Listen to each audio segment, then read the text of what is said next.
Hey guys, it's Mike Monty, one half of Long Island's #1 pro wrestling broadcast. And we want to reach out to all the fans out there who have supported our show to say thank you.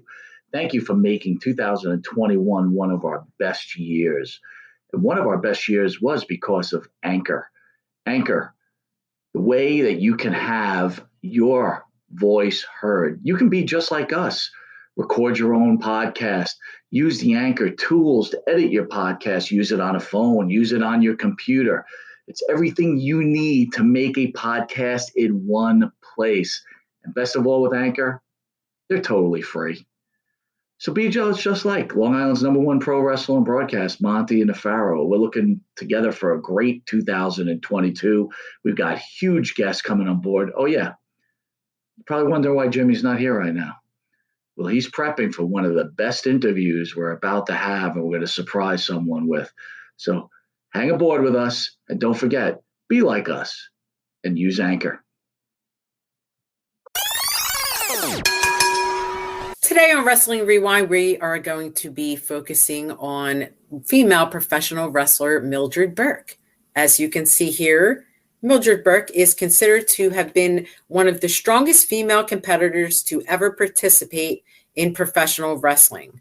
Before starting her career, she was an office stenographer. Burke began wrestling professionally in the early 1930s. She gained a lot of attention from wrestling and defeated many male wrestlers. Several men tried to pin her and could not.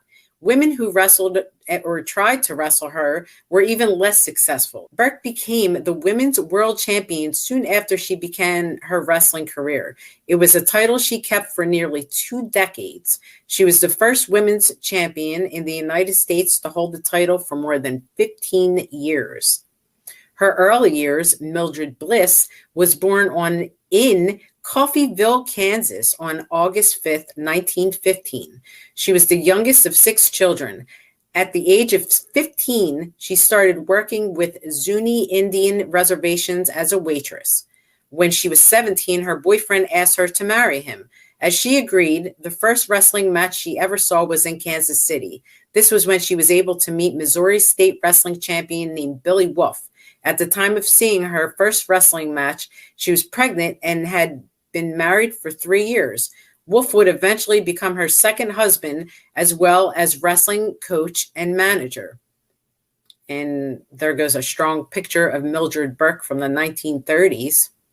Her wrestling career in 1935. When Burke was 19, she started working on the carnival circuit as a wrestler.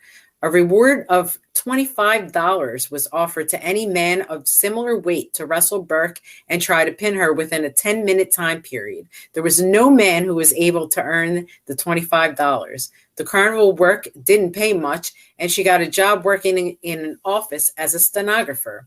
She asked Billy Wolf to train her. Initially, he didn't want to train Burke. He told her to wrestle a man that he instructed to body slam her. He hoped this would make her leave him alone.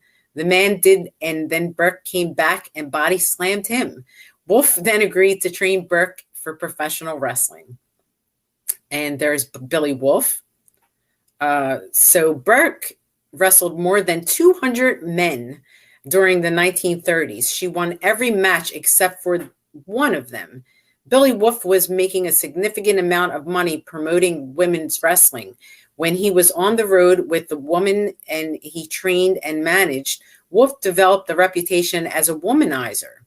Burke found this behavior unacceptable, and in 1952, the couple divorced. This resulted in Burke being ostracized from many channels of the National Wrestling Alliance. And there she goes right there. The future of women's wrestling was discussed by the NWA Chicago at the Blackstone Hotel in 1953. This meeting, Burke was forced to stay in the hotel's lobby. Only the male members of the NWA were permitted to attend this meeting. Burke's ex-husband, Wolf, was able to freely speak to the members of the NWA. After this meeting, the NWA refused to recognize women's wrestling.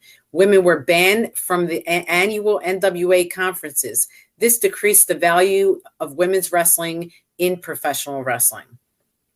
And there she goes during a match.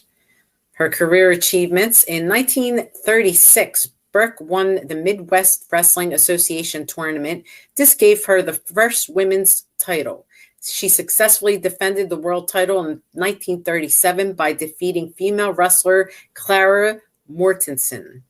Burke then traveled around the United States and the world defending her title. In 1948, she wrestled and defeated well-known female wrestler June Byers. She defeated Elvira Snodgrass in 1950 at the Coral Gables Coliseum in southern Miami. During the same year, she defeated Mae Weston. Burke once again wrestled Snodgrass in 1951, where she won the title. She won the match and kept her title. So there goes a nice little poster there. Promoting women's wrestling. During the 1950s, Mildred Burke was in Los Angeles and created the World Women's Wrestling Association. During this time, she was considered to be a woman with a perfect physique, and the Los Angeles Police Department would post pictures of Burke around the police station. The goal was to inspire police officers who were out of shape to start working out in the gym. The NWA eventually started promoting women's wrestling and claimed June Byers was their champion. Burke also maintained her title. She worked with Bill Newman to create the International Women's Wrestlers Incorporated. The organization had offices in Sydney, Australia, New York City, and San Francisco. Burke also promoted women's wrestling on an international basis, where she created the Worldwide Women's Wrestling Association, the WWWA. After retiring, Burke lived in California and operated a women's wrestling school. You can see an old newspaper article there about Mildred. Her injuries. During her wrestling career, Burke experienced many types of injuries. She had 5 knee surgeries as well as a broken nose. Her thumbs had been pushed back to her wrist after being torn from her joints. Once Burke was on her back and an opponent stomped on her face. This caused severe damage to her teeth. After winning one intense match, Burke also suffered temporary blindness.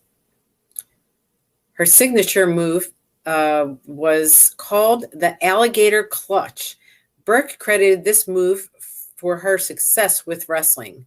It is the one move she used to end the majority of her matches. It was a wrestling move that required speed and just the right timing. She would maneuver her opponent to be bent in an odd shape, and then Burke quickly used her weight to pin them down. Career achievements. She was the 3-time women's world champion, the WWWA World Heavyweight Champion, the NWA Women's World Champion. She was a member of the Professional Wrestling Hall of Fame, a member of the WWE Hall of Fame, a member of the Wrestling Observer Newsletter Hall of Fame. And there goes a picture of her there from the movie Below the Belt, where she was also featured in movies. Mildred Burke was able to play herself into the movie Below the Belt, which was released on November 26, 1981. Robert Ulrich produced a movie called All the Marbles. It was released on October 16, 1981. Burke was able to serve as wrestling advisor on Ulrich's movie. Each of these films was critically acclaimed and focused on professional women's wrestling. There goes The Queen of the Ring, Sex, Muscles, Diamonds, and the Making of an American Legend by Jeff Lean. And this is about Mildred Burke. Looks like a great book, great tights. There were books written about Mildred Burke. The Queen of the Ring, Sex, Muscles, Diamonds, and the Making of American Legend was written by Jeff Lean. It was released on September 1st, 2018. Pro Wrestling, The Fabulous, The Famous, The Feared, and The Forgotten. Mildred Burke was written by Robert Muriel. It was released on December 2nd, 2015. And then there was Mildred Burke, Champion Girl Wrestler, and that was written by Robert Gray Reynolds Jr., and that was released on May 27th, 2015. So good reads on Mildred Burke. Unfortunately, Mildred Burke suffered a stroke on February 14th, 1989. She died on Saturday, February 18th, 1989 at Northridge Hospital. Burke was 73 years old. She is buried at Forest Lawn Cemetery in Hollywood Hills. So that is about Mildred Burke. Just a short story there that I think is very important as far as wrestling goes and as far as women's wrestling goes. So Mildred Burke, a pioneer and a trailblazer in professional wrestling. I think a lot of women probably should, follow in the footsteps of not only being a female wrestler, but also a promoter and a trainer. And let's just take a look at some of the other women at the time that Mildred Burke was wrestling. We had Donna Cristanello, the Fabulous Moolah came after, Betty Nicolai, Tony Rose, Penny Banner, Sharon Joyce, Marva Scott, Joyce Grable, Barbara Nicholas, Bonnie Watson, Linda Klein, Jessica Rogers, Vivian Vashon, Vicki Williams, Sandy Parker, Kathy O'Day, Lucille Dupree, Kay Noble, and Princess Little Cloud, and Jean Antoine. And let's just get to some pro wrestling rankings and see exactly how women's wrestling progressed after Mildred Burke.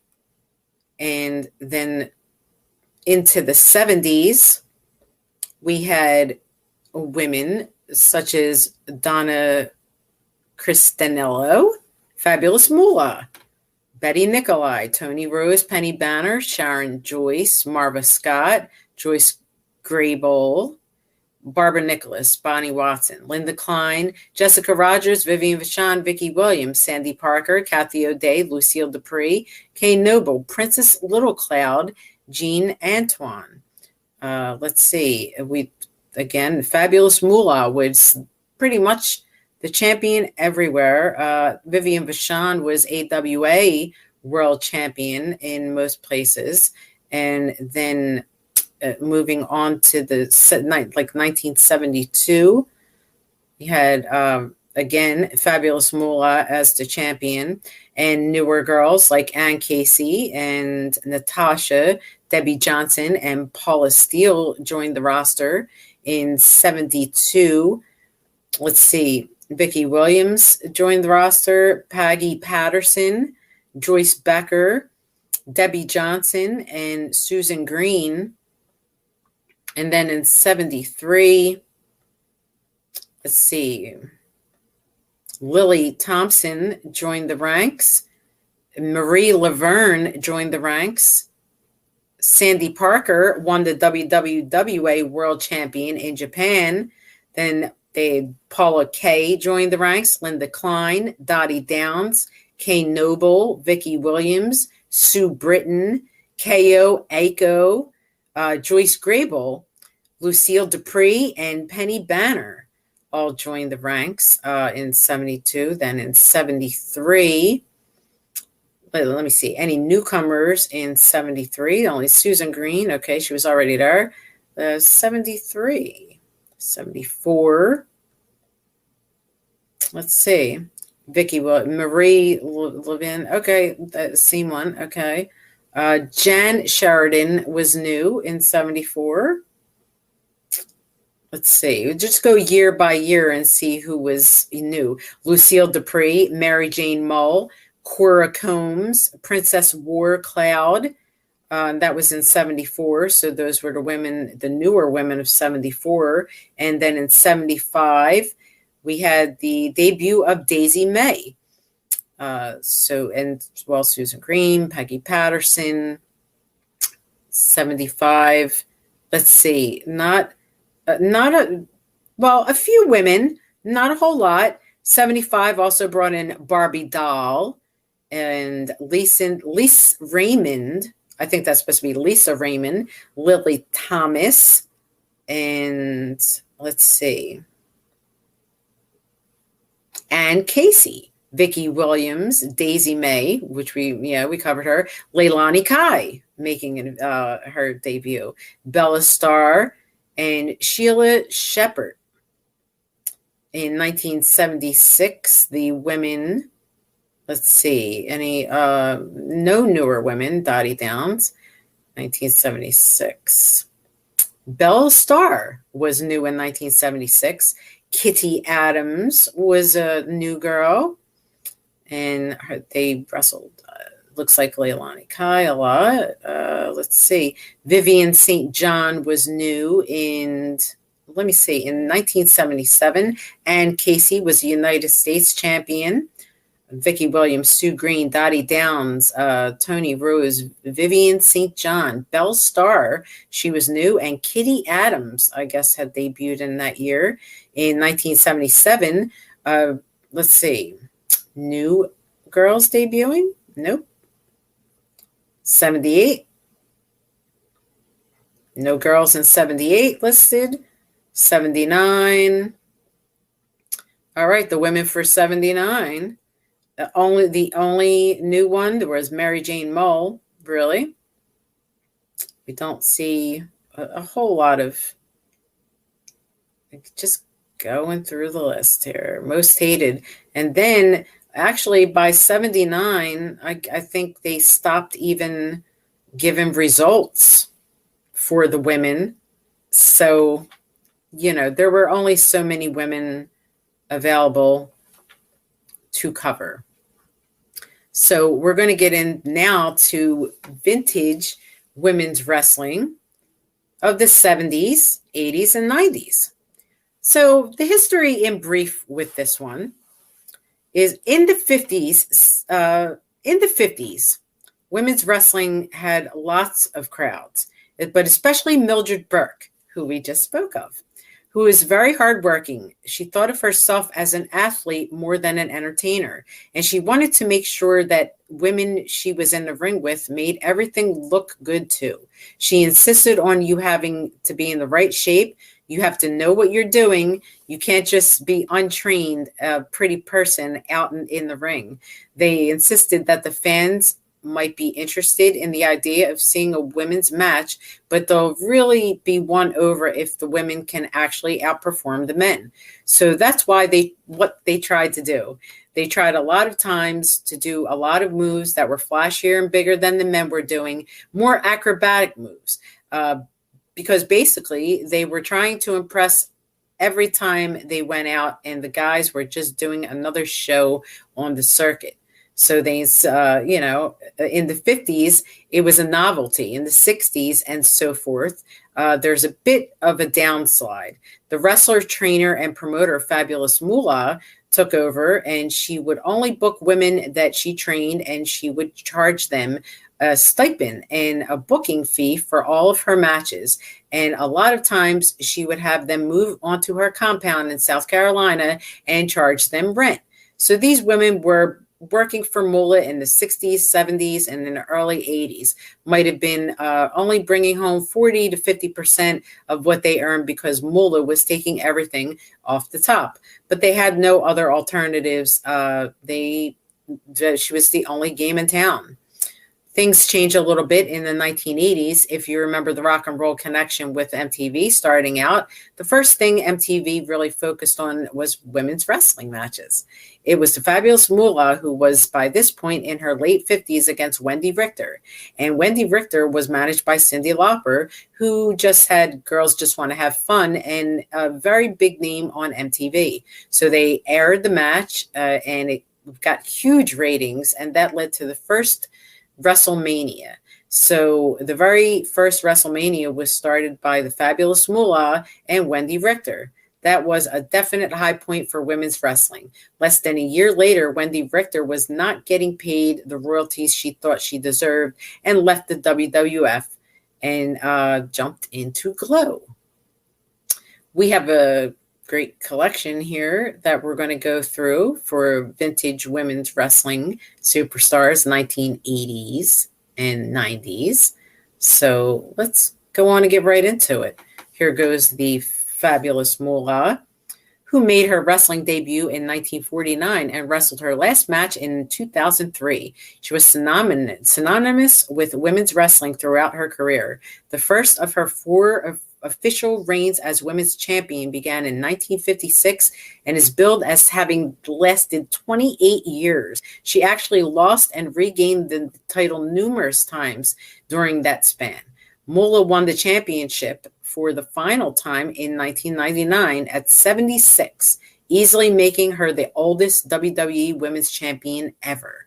The only reason Moolah isn't at the top of this list is because women's wrestling largely was regarded as a novelty act during her era, much like midget wrestling was. Moolah was inducted into the WWE Hall of Fame in 1995. So let's see.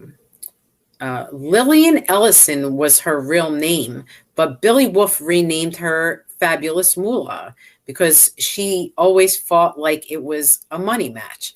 Moolah started in the 50s and wrestled throughout the early 90s, holding the undisputed professional women's wrestling title longer than any woman in the history of professional wrestling or sports. Her cruelty was her trademark. Known worldwide as the most historic women's wrestler in professional wrestling, the fabulous Moolah almost single-handedly helped define the women's division as one of the most talented on earth. Moolah got her first big break as a valet for Nature Boy Buddy Rogers in the early 1950s. During this time, she became known as one of the first modern managers of wrestling. In 1955, Moolah began to work for Vince McMahon Sr.'s promotion, Capital Wrestling Corporation. It was at that time she began to catch the attention of wrestling fans nationwide. Her most famous achievements came on September 18, 1956, when she won the Women's World Championship. This was a title that she would retain for 10 years, over 10 years. Once she lost the championship, she regained possession a few weeks later before holding on to it another 8 years, finally relinquishing it in 1976 to Sue Green. During this long reign, she also made history by becoming the first female to wrestle at Madison Square Garden on July 1st, 1972. The fabulous Moolah would continue to work right in the 1980s, becoming a key figure in the growing rock and wrestling connection, a movement which would help to shape wrestling today. Moolah would go into semi-retirement throughout the duration of the 1990s until she re-signed along with Mae Young to become a cameo figure in the new millennium. It was during this time that she not only became the oldest wrestler on the WWF roster, but she also became the oldest woman to hold the WWF women's title at 76 years old. After this, she would continue to make sporadic appearances until her death on November 2nd, 2007 at the age of 84. In 5 decades, the fabulous Moolah would work to become the greatest female wrestler in professional wrestling history, a title that cannot be denied. So, the fabulous Moolah. And then moving on to Medusa Micelli. Better known as Medusa, the name she performed under outside of WWE, Blaze was the centerpiece of the women's division when WWE reactivated its women's title in 1993.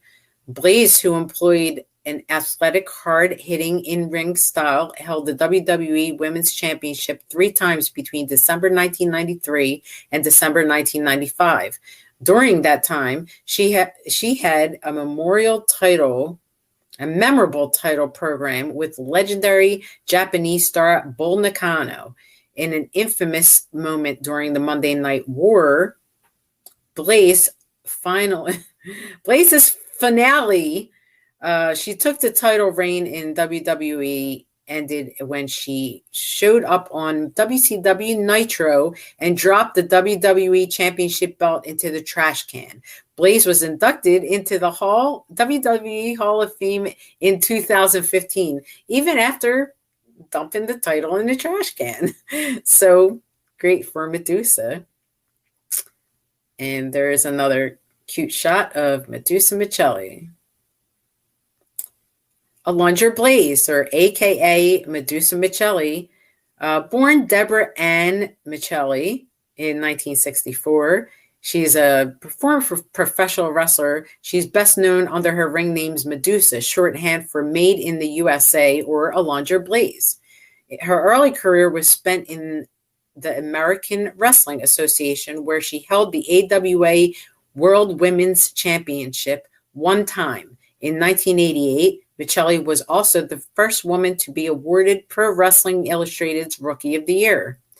The following year, she signed the contract with All Japan Women's Wrestling, making her the first foreign wrestler to do so. She later joined World Championship Wrestling, where she was a member of the Dangerous Alliance, a group of wrestlers managed by Paulie Dangerously. Blaze was the centerpiece of the women's division when WWE reactivated its title in 1993. Blaze, who employed an athletic, hard-hitting in-ring style, held the women's title 3 times between December 1993 and December 1995. During that time, she had a memorable title program with the legendary star Bull Nakano. In an infamous moment during the WWE Monday Night War, Blaze's final title reign in WWE ended when she showed up on WCW Nitro and dropped the WWE Championship into the trash can. Blaze was inducted into the Hall of Fame in 2015. Next, we move on to legendary Wendy Richter. Wendy Richter had a strong connection with Cyndi Lauper. Indeed, Girls Just Want to Have Fun was her entrance theme, and Cyndi served as her manager for a long time. Richter was a key figure in WWE's rock and wrestling era in the mid-'80s, when pop star Cyndi Lauper feuded with legendary WWE manager Captain Lou Albano. It culminated with Richter representing Lauper, defeating Fabulous Moolah representing Albano for the WWE Women's title, thus ending Moolah's supposed 28-year title reign.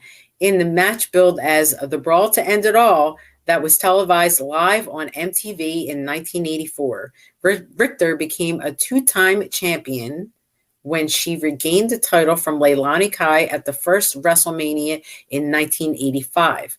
Richter's second and final reign came to unceremonious ending that year when she was legitimately double-crossed and pinned by Moolah in her match that has come to be known as the original Screwjob. Richter left WWE shortly thereafter and did not return until 2010 when she was inducted into the WWE Hall of Fame. Next, we have sensational Sherry Martel.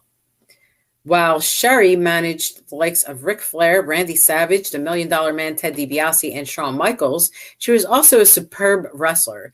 In her 1987 WWE debut, Sherry won the WWE Women's title from her mentor, the Fabulous Moolah, and went on to hold the championship for 15 months. In 1989, Sherry was a team captain in the first women's traditional Survivor Series match. So Sherry Martel, one of my favorites, wrestled Sherry Martel and Wendy Richter in my time. So happy to say that, I had that experience. There you see a great shot of Sherry Martel. So Sherry Martel was born in 1958 and unfortunately died in 2007. She was an American professional wrestler and valet, better known by her ring name Sensational Sherry or Sister Sherry. Throughout her career, Martel competed in American Championship Wrestling, the AWA, where she feuded with Medusa, and Extreme Championship Wrestling, ECW, as Sherry Martel, and the World Wrestling Federation as Sensational Sherry, Sensational Queen Sherry, and Peggy Sue, and in the World Championship Wrestling as Sister Sherry and Sensuous Sherry. While Sherry managed the likes of Ric Flair, Randy Savage, Million Dollar Man Ted DiBiase, and Shawn Michaels, she was a superb wrestler. In her 1987 WWE debut, Sherry won the WWE title from her mentor, the Fabulous Moolah, and went on to hold the championship for 15 months in 1989. She was the captain of the first women's traditional Survivor Series match. So Sherry Martel, always awesome. Then we move on to Lisa Moretti. Was a vet from the 1980s Gorgeous Ladies of Wrestling circuit and nearing 40 when she reemerged as WWF's Ivory in 1999. She remained a force through the mid-2000s.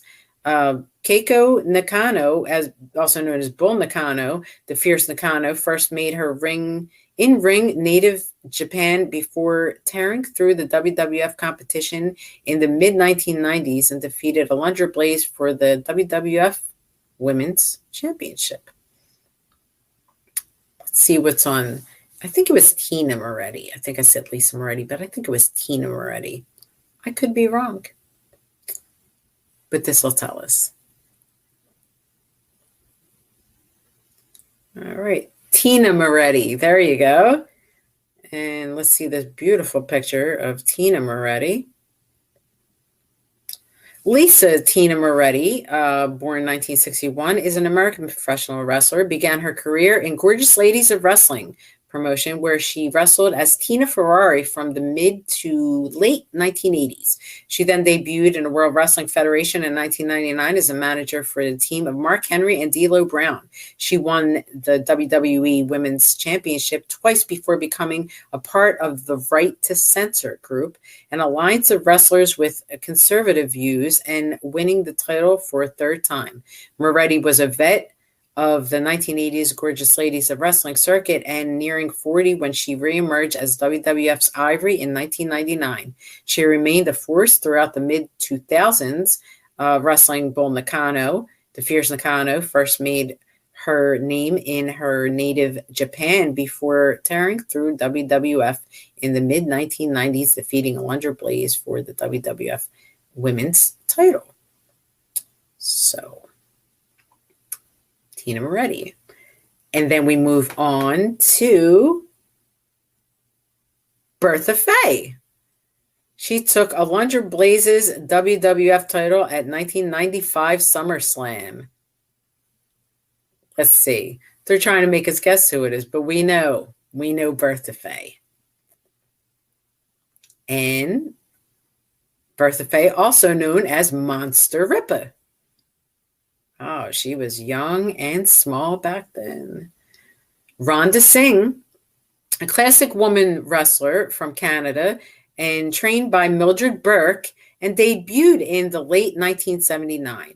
Her Elise's Beef, Bertha Faye, La Monster, Monster Ripper, La Monstra, and Rhonda Singh were all her ring names. She was managed by Harvey Whippleman. She was in the stable she worked with were many. Nitro Girls with AC Jazz, Baby, Shay, Chameleon, Chiquita, Fire, Gold, Kimberly, Naut, A, Silver, Sky, Spice, Star, Storm, Siren, Teo. Did she work with? Oh, she worked as Beef. She was a Nitro Girl. Okay. Her trademark moves were Avalanche Body Slam, Butt Drop, Gorilla Press, and Powerbomb.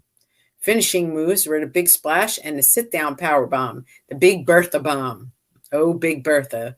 After training with Mildred Burke, she wrestled in Japan under the name Monster Ripper. In 1987, she returned to Canada and began working with Stampede Wrestling, where she worked her first match at Stampede as Stampede Women's Champion. In 1995, she worked with the World Wrestling Federation as the comedic character Bertha Faye, winning the WWF Women's Championship. She also wrestled in World Championship Wrestling to help generate interest in their women's division.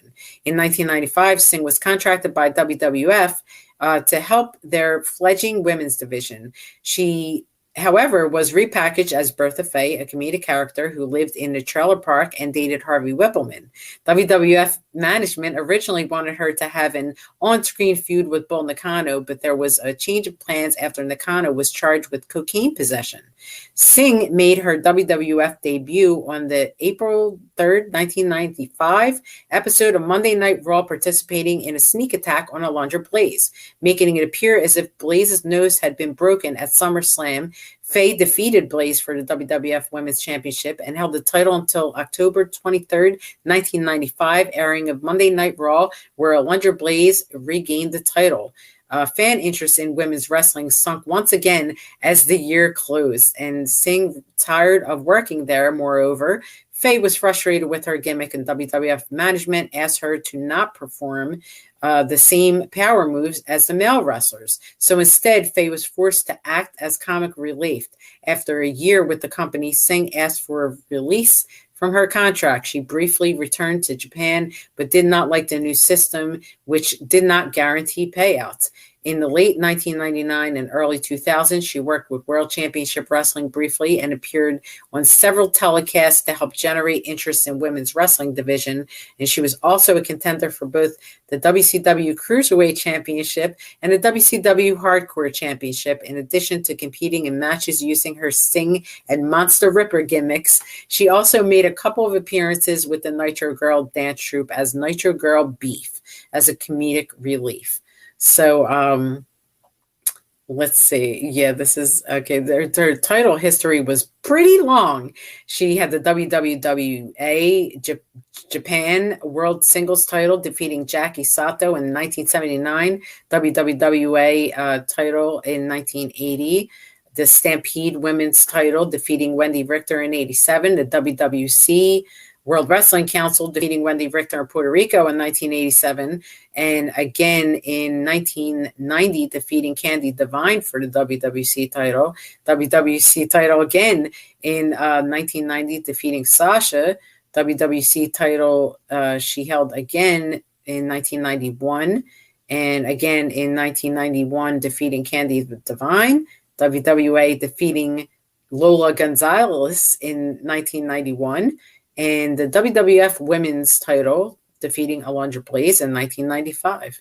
So let's see, her career highlights: as a teenager, she contacted the Hart brothers about training her, but they rejected her. Rhonda Singh stumbled upon Japanese women's wrestling on television while in Hawaii and was hooked. She got her hands on wrestling magazines, where she found and contacted Mildred Burke, who trained her at the wrestling facility in Encino, California. She trained for several weeks before getting recruited by All Japan Pro Wrestling as Monster Ripper.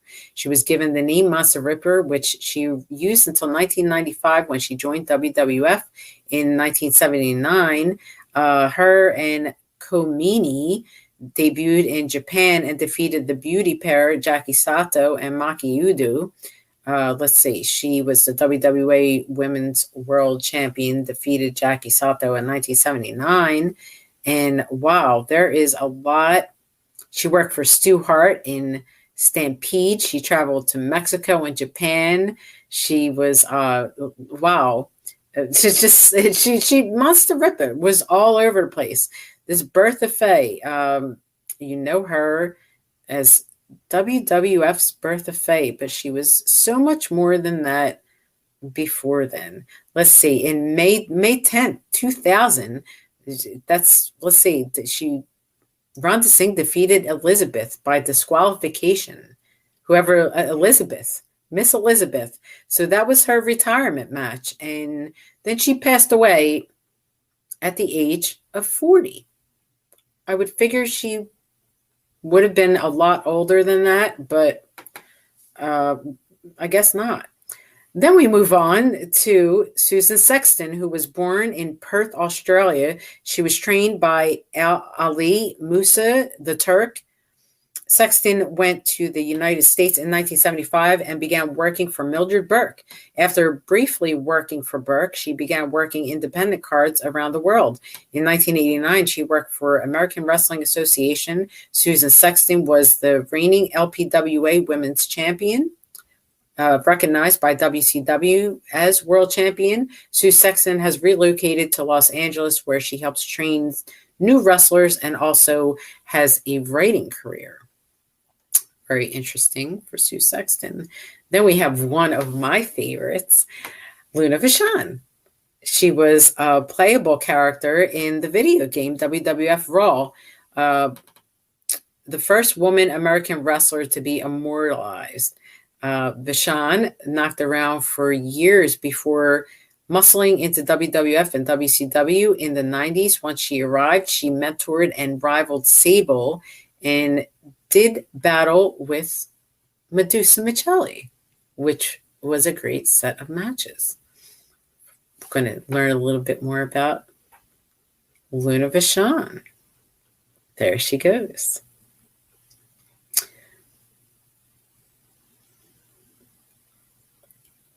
It doesn't have much more about her. I don't know why.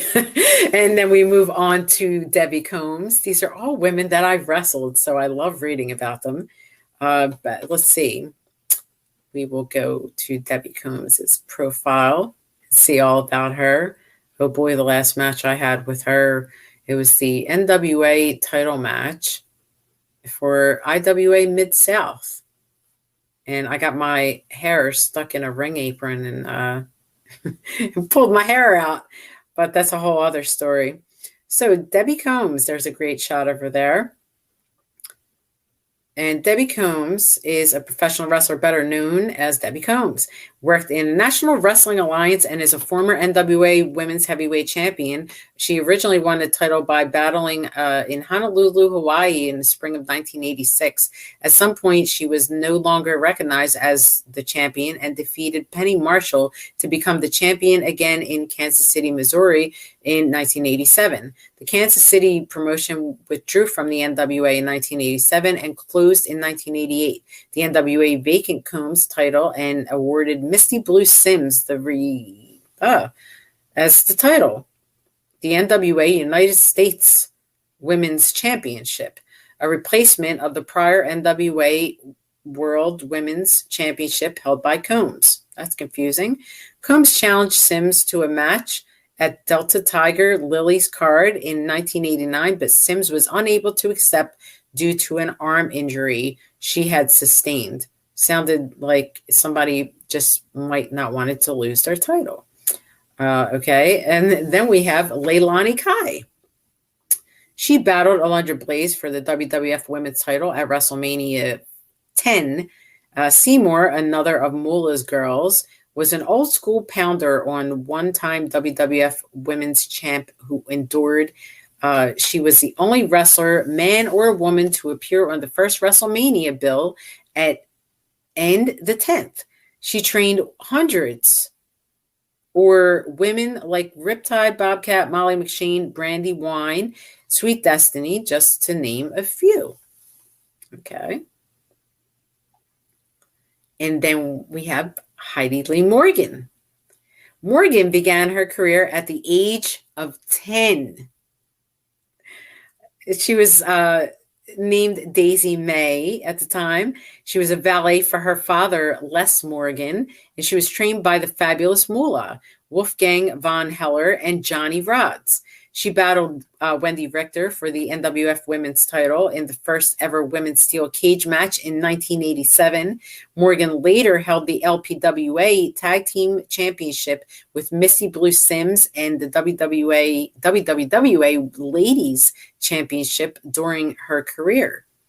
Heidi Lee Morgan, who we'll have on the show for an interview soon, has a long history in professional wrestling. And could you imagine starting at the age of 10 years old? I didn't start much later than that, but Heidi definitely had a jump on me. So there's a great shot of Heidi there. See, Heidi Lee Morgan began her career again at the age of 10 under Daisy May. And let's see, she is amazing. There's nothing more we need to say about Heidi. Then we got Reggie Bennett.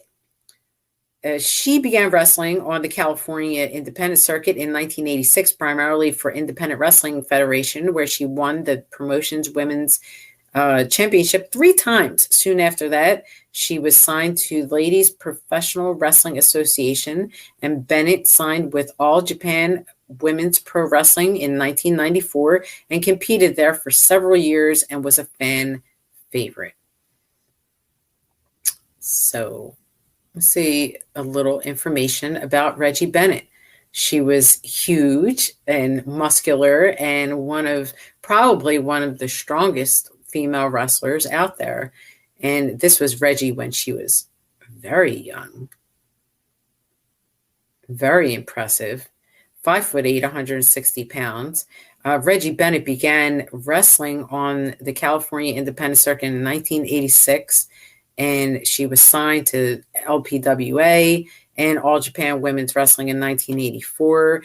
Bennett faced Chigusa Nagayo at Big Egg Dome Wrestling Universe show at the Tokyo Dome on November 20th, 1994. She won the IWA Women's World Title Championship in 1995, defeating Manami Toyota, and she lost the IWA title later in 1995 to Takako Inanu.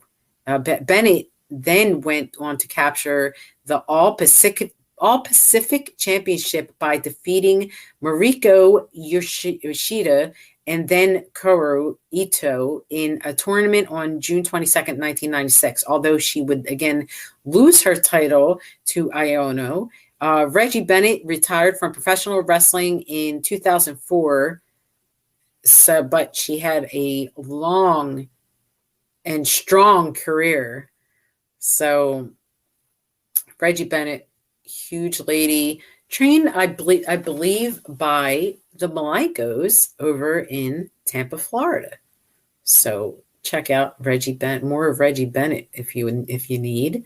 And here goes a great shot of our next female, Rockin' Robin. Rockin' Robin, Robin Smith, born in 1964, better known by her ring name, Rockin' Robin, is a retired professional wrestler. As the daughter of Arlene Grizzly Smith, she's a second-generation wrestler. Her brother, Sam Houston, and half-brother, Jake the Snake Roberts, are also wrestlers. Smith worked for the World Wrestling Federation in the 1980s, and she held the WWF Women's Championship from October 1988 until it was retired in 1990. She then worked on the independent circuit. So, Rockin' Robin, another legend. And next, we move on to the early Paris Hilton of professional wrestling. I guess what you would refer to her as the the queen of the UWF, Missy Hyatt. Great shot of Missy Hyatt there. And Missy Hyatt is an American professional wrestling valet, better known as her ring name, Missy Hyatt. She gained the majority of her fame working with World Championship Wrestling before joining Extreme Championship Wrestling, World Class Championship Wrestling, and Universal Wrestling Federation. Hyatt's professional wrestling career began in 1985 when she was hired by World Class Championship Wrestling, WCCW. She was the manager of John Tatum, who she was dating at the time. She was embroiled in a feud with another valet in WCCW, Sunshine. This rivalry culminated in a mud pit match at the Texas Stadium in 1986, one of my favorites. Eventually, Hyatt and Tatum left for the Universal Wrestling Federation. At this time, Eddie Gilbert was the leader of Hot Stuff International, a group that included Sting and Rick Steiner. Hyatt formed an alliance with his group, and it was renamed H&H International, Inc. It was long before Hyatt and Gilbert started an affair that caused problems with Tatum. Hyatt left Tatum for Gilbert in 1987, and they split up on screen as well. She married Eddie Gilbert in 1988. While still under WWF contract, Hyatt worked the contract about working the WWF. Vince McMahon wanted Hyatt to replace Rowdy Roddy Piper and his segment Piper's Pit with a new segment called Missy's Manor. Missy's Manor segments were taped on March 21st and 2nd and April 23rd, 1987. Despite having big-name stars on her segments, such as Macho Man, Randy Savage, and Miss Elizabeth, the Honky Tonk Man, and Harley Race, the show was considered a disappointment, and McMahon had asked Hyatt to become a featurette, which were the ring girls shown at pay-per-views. She thought this role was beneath her, and she went back to the UWF. She was right. In 1987, when the UWF was purchased by the National Wrestling Alliance, Jim Crockett Promotions, Missy and Eddie came along. Missy was used as a commentator, conducting her debut interviews with Sir Oliver Humperdinck on December 1988 edition of World Championship Wrestling on TBS, and then eventually as a manager for Eddie Gilbert and the Steiner Brothers. She eventually returned to her role as commentator and host of WCW Main Event, and soon was engaged in a feud with fellow commentator Paulie Dangerously. The feud led to various competitions between the two, including an arm wrestling match at the Clash of the Champions, Dixie Dynamite, on January 1991, in which Hyatt defeated Dangerously. A contributing factor to her victory might have been that Hyatt removed her jacket to reveal her low-cut top as the refs stared at the contest. Missy would engage in her battle over who was the first lady of wrestling, was with the Dangerous Alliance Medusa, with Hyatt narrowly winning a bikini showdown in 1992 Beach Blast at the pay-per-view event, while in WCW, Hyatt made an appearance in IWA at ringside during a match between the Bushwhackers and the Thunderfoots. Hyatt returned to managing in 1993 with the association with the Nasty Boys. She briefly managed the Barbarian during a match. Hyatt jumped off the ring apron and her breast popped out of her top. When she went to the WCW office the next day, they allegedly had blown up the picture of her and put it on a wall. Hyatt complained to her boss at the time, Eric Bischoff, who did not take action. So Hyatt went over his head to the boss, and as a result, Bischoff released her. She then decided to file a lawsuit against WCW for sexual harassment and for overdue payments for her time doing a 1-900 hotline for the company. Bischoff, however, claimed that the Hyatt was fired on February 8th for her behavior and jealousy over signing Sherry Martel. Okay. I mean, what a ridiculous story. Like she was jealous over signing a Sherry Martel. That's absurd. But we'll get to the next lady coming here is Misty Blue Sims. So a shot of Misty there. And Misty Blue Sims was the champion of the red, white, and blue and the ultimate good girl who battled forces of anti-American evil. Sims got into wrestling after learning to box and be a part of all-female boxing show. From there, she was invited to Killer Kowalski's wrestling school, where she trained for 18 months prior to her first match. Sims competed for the American Wrestling Association in a 10-woman battle royal at Wrestle Rock 86, and on April of 86, the match was won by Sherry Martel. In 1986, Sims joined the National Wrestling Alliance and was awarded the NWA United States Women's Championship, a replacement to the prior NWA Women's World Championship held by Debbie Combs. She once challenged Debbie Combs to the unified title match for the NWA Women's title match and the NWA World United States Women's title match, but was attacked by Combs' manager, mother manager Cora Combs. She frequently defended the NWA U.S. title against Linda Dallas, Cat LaRue, Black Venus, Mad Dog Debbie Irons, and a handful of other women on the NWA's TV programs Worldwide Wrestling and World Championship Wrestling. Many of the matches between Dallas and Sims ended with the two battling each other with Dallas's kendo stick. She also frequently partnered with Heidi Lee Morgan and Vola in tag team matches. She was also briefly feuded with Jim Cornette during a televised interview on TBS. Sims requested that Cornette help train her to lure him into the ring and nailed him with a dropkick. When the Midnight Express hit the ring, Dusty Rhodes appeared to even the sides. Sim then competed in an 8-person mixed tag team match, partnering with Rhodes, Nikita Koloff, and Barry Windham against Jim Cornette, the Midnight Express, and Dick Murdoch. However, the angle never reached the popularity of Cornette's similar feud with Baby Doll. While Medusa Micelli was reigning AWA World Women's Heavyweight Champion at the time, Sims challenged her to a unified title match with the NWA United States Women's title and the AWA Women's World title at a Delta Liger Lilies event, but the match never happened. When the NWA phased out the women's division in late 1989, Sims wrestled on an independent circuit and eventually joined Ladies Professional Wrestling Association. She and Heidi Lee Morgan competed as a Team America and won the LPWA tag team titles. They lost the titles to the Glamour Girls. Misty feuded with Monster Ripper in Puerto Rico and won a title from her. There are unverified reports that Misty may have lost some matches, but no visual or readily available proof was written that seems to exist. In late 1991, Sims wrestled in World Championship Wrestling, which had evolved from the Jim Crockett Promotions branch of the NWA, where she competed in matches against Linda Dallas and Kat LaRue.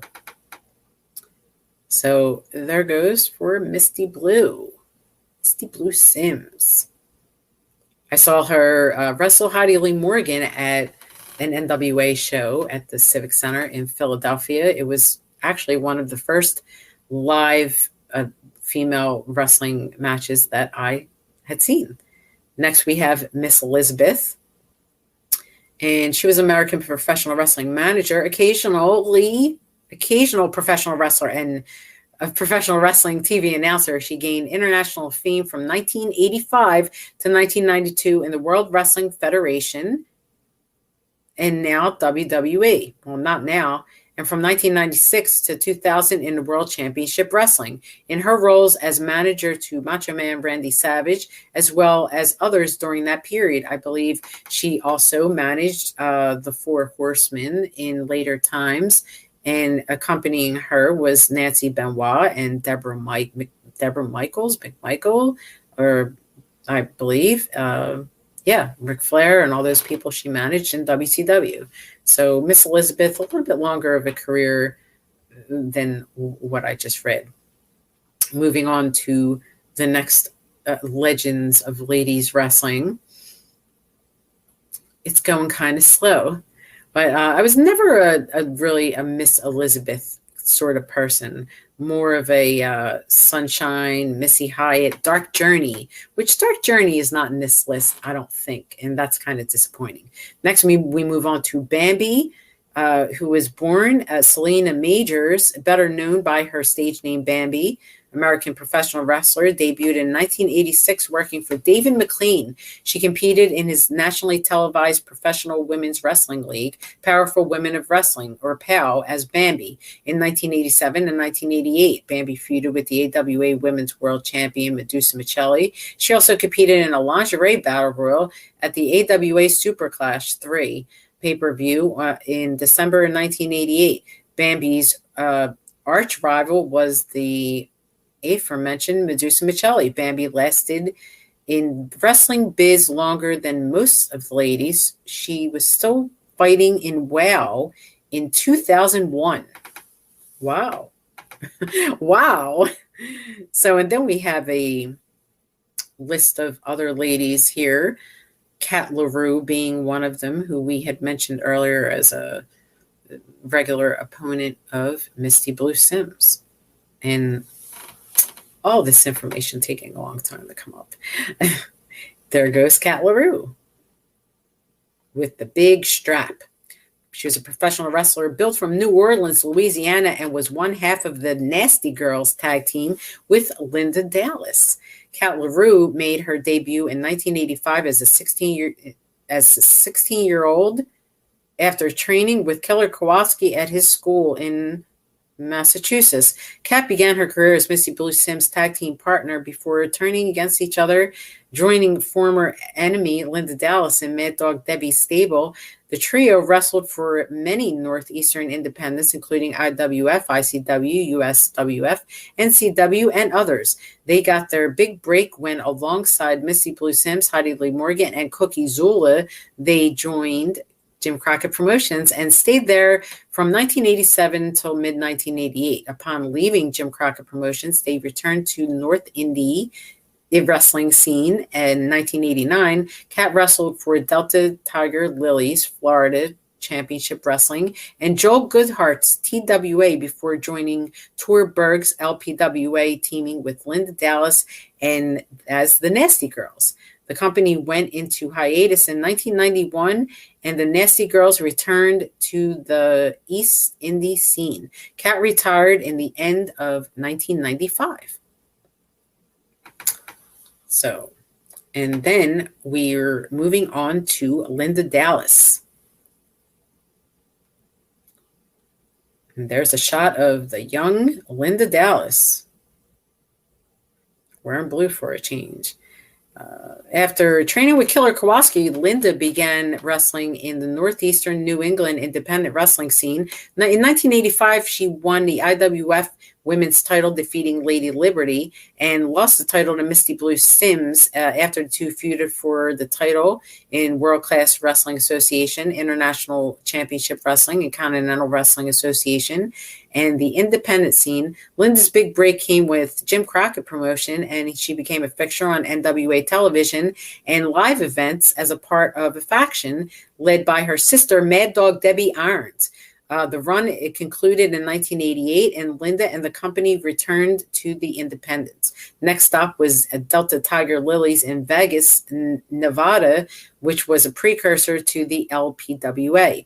The Nasty Girls with Kat Larue joined the newly formed LPWA and became contenders for the LPWA World Tag Team titles. They lost in the tournament semifinals, but were strong contenders for the titles for the stay in the company. They did win the titles on one occasion, but the belts were returned when Wally Carbo overturned the decision. The Nasty Girls left the LPWA at the end of 1991 and returned to the Northeast Independents until both Kat Larue and Linda both retired in 1995. After retiring from wrestling, she moved to South Carolina, where she resides with her husband, Ralph, and works in the fashion business. Interesting. We're trying to get to Mad Dog Debbie here to see what her deal was. But I think last time I checked this out, Misty Blue Sims kept coming up as Mad Dog Debbie. Yeah, and she still does. I'm not really sure why. But all right. And then we got this Hollywood, and then Vine, as we all remember from the Gorgeous Ladies of Wrestling, run by Jackie Stallone back in the 80s. Let's see if we got anything on Vine here. Nope, no image of Vine. Get to Sue Green. Should be an image of Sue Green. These ladies, legends in professional wrestling, coming after Mildred Burke in the pioneer golden era of professional wrestling. Now, these are the ladies that come a little later. There's Sue Green, women's wrestler. She's a Texas gal, one big Texas gal that could beat the devil out of every woman and man equally. She was the kind of woman you didn't want to get mad at you unless you were eager to go to the hospital. She worked mostly in the 70s, so much of her work you didn't see on TV, and back then matches happened everywhere and weren't filmed, so videotape was very uncommon. Sue was one big old Texas girl that could beat the devil out of any man and woman equally. She was the kind of woman you didn't want to get mad at you unless you wanted to go to the hospital. She worked mostly in the 70s, so much of her work, the Tex Sue Green, very tall and lanky, but could fight. She was excellent in Texas and had excellent feuds with the Fabulous Moolah. Unfortunately, her career was affected by injuries and was out for a few years. She was the PGWA champion twice. The WWE Women's Champion. Unfortunately, not recognized by WWE. In 1976, she won the title. Let's see, Sue Green defeated the WWE Women's Champion, Fabulous Moolah, in 1976. They do not recognize it.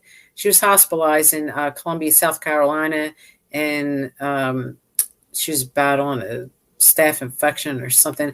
Anyway, her signature move was the Bulldog and the Boston Crab. So she was replacing Penny Banner in 2008 as well. Let's see. Then we move on to Peggy Lee Leather, who is a great big gal, great big, strong, interesting gal. Although this was her at her start, wasn't that big back then, but moved on to a great big gal.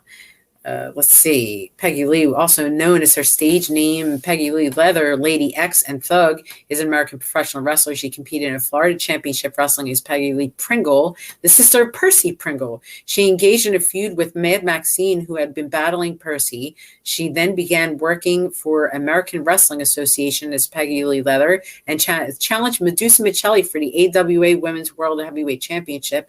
She also competed in a lingerie battle royal at AWA Super Clash pay-per-view event in 1988. I just got to laugh at that, because why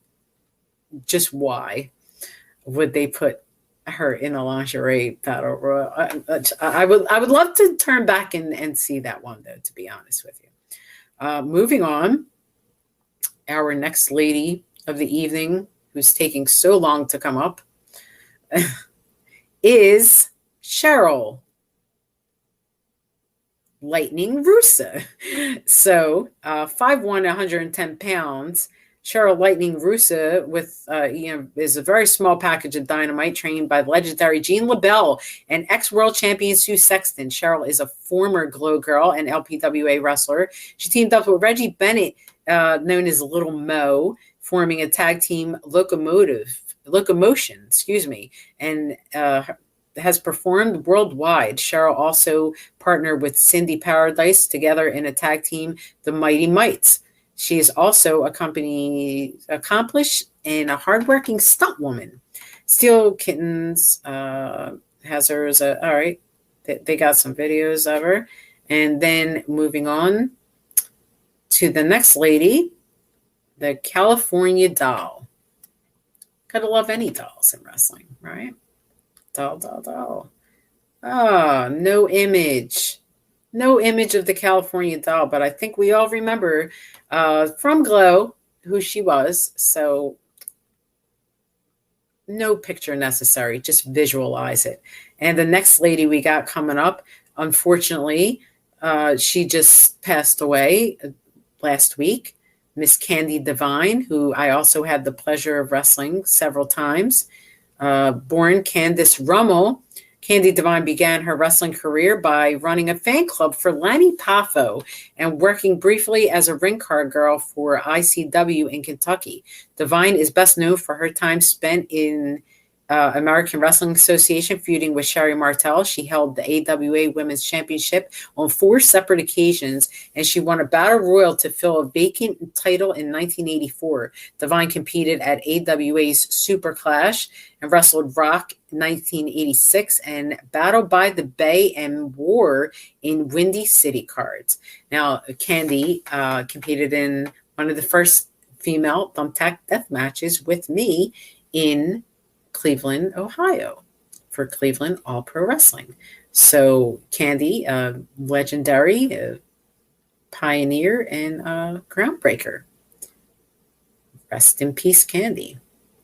Next, we move on to a legendary lady who was also one of my favorites back in the day of watching NWA and Jim Crockett Promotions. Come on, load Baby Doll. That's who we're waiting for.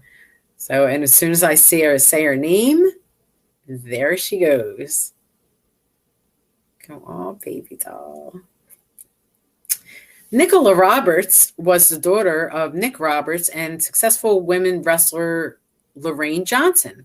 Her father, Nick Roberts, was a small-time wrestling promoter in Lubbock, Texas. She's best known for her appearances in World-Class Championship Wrestling and Jim Crockett Promotions in the 1980s. I'm surprised they didn't mention her affiliation with Dusty Rhodes and Tully Blanchard and the original Four Horsemen, and the fact that she became a championship wrestler in her later years. But I guess they can't fit everything in, right? But Baby Doll, absolutely one of the groundbreaking women in professional wrestling, one of the greatest promo cutters ever, between her and Sunshine. Just great stuff. And here goes Matilda the Hun. Matilda the Hun, excuse me, also known as Queen Kong. So Dee, better known as Queenie, first used the stage name Queen Kong while skating for 5 years with such roller derby teams as the Chicago Hawks, the New York Bombers, and the Detroit Devils, and the Texas Outlaws. Her acting career has been argumented by a short live stint as a rock star. The video to her hit single "I Eat Raw Meat" was played often by Los Angeles sportscaster Fred Rogan for a number of years on KNBC TV4. She has appeared on a numerous amount of game shows, Win, Lose, or Draw, and The Gong Show, where she was a co-host for 14 episodes. She also made a living delivering very physical singing telegrams known as slamograms, where she would take down a victim, a guest of honor at a party in various professional wrestling moves, all designed to look extremely painful and brutal, but ultimately harmless. Due to various injuries over the years from wrestling and roller derby, she no longer performs slamograms due to health reasons. She also did those private wrestling sessions as well. Some of her greatest fans have been children. During her glow years, she made personal appearances to mobs of kids. Despite her rough and gruff image, she is in real life the sweetest, most gracious person, treating her friends and fans with immense kindness and affection.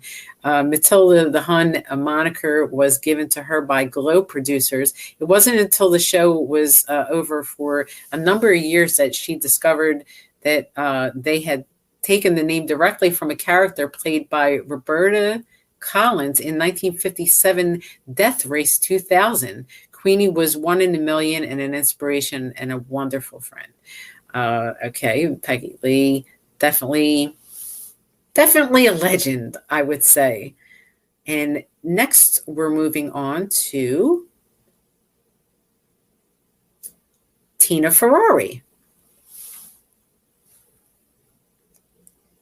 also known as Tina Moretti. Look at that beautiful picture. Beautiful picture, Tina Moretti.